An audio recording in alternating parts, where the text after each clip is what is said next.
Seeing everybody making these candle things. Well, here's mine. It's just some 2x4.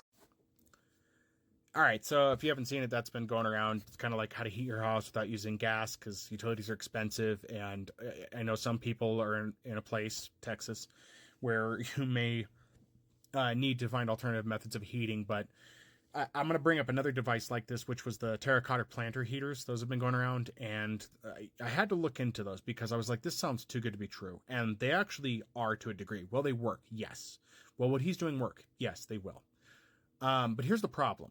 When you burn a candle, that waxy buildup goes someplace, which means it's going to go inside the pipe, and it can catch fire. There are tons of videos you can go check on YouTube where people talk about the dangers of using the terracotta heaters because of that. They catch fire. They will, and they can explode as well. Which, if you didn't know, ceramic can be hot and break and go everywhere. It's because of wax buildup. So I don't know if there's a cleaning regimen for that. I've never heard anybody talk about that, but these can be fairly dangerous. And a lot of desperate people are going to try to stay warm to save money or because they have no other choice and not be aware of that. I'm not saying whether you should or should not do these. I'm just advising that you should look into it more and understand that there may be some maintenance you need to do to keep yourself warm.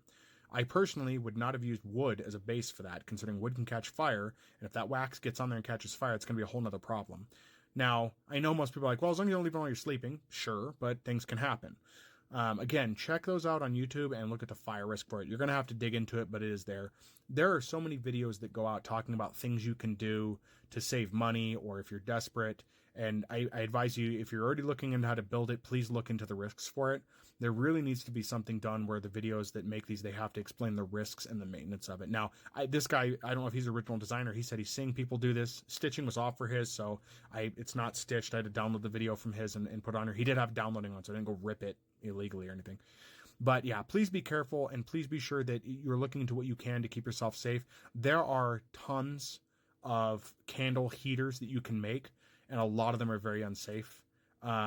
Even with doing the maintenance you need to do, they're very unsafe because with the terracotta ones, if I didn't explain that, very sorry, the wax builds up on the inside of the top planter you have.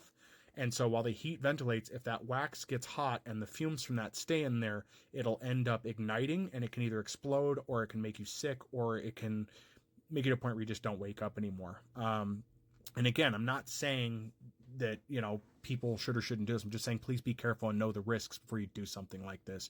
If it was me, I would not. I thought about setting this up. I have a basement, thought about setting up to see how well it would work. When I realized what the risks were and what could potentially happen, I decided against it. It was not worth the risk of doing it. One of the videos I watched, a guy set this up on a houseboat. He almost burned that houseboat down because he as well did not know. But there are other videos that show you why these are unsafe. The terracotta ones, and this one I'm sure is similar. So I appreciate the design looks better. I'm sure that metal heats up and radiates a good amount of heat. Candles do get very hot. If you've never sat in front of a tea light candle, you can actually warm your hands by it. Just in a, I got one here. I don't do it regularly, but I burn scented tea light candles, and you can put your hands over that if you're really cold and not burn yourself and stay warm burning one candle. But when you do some sort of device that uses, multiples of those, it can be very dangerous. So please be careful. I know it's cold. I know that, storms are coming through, and I know that people are going to get desperate in areas. Maybe utilities are too much, but please try to find something else and don't hurt yourself.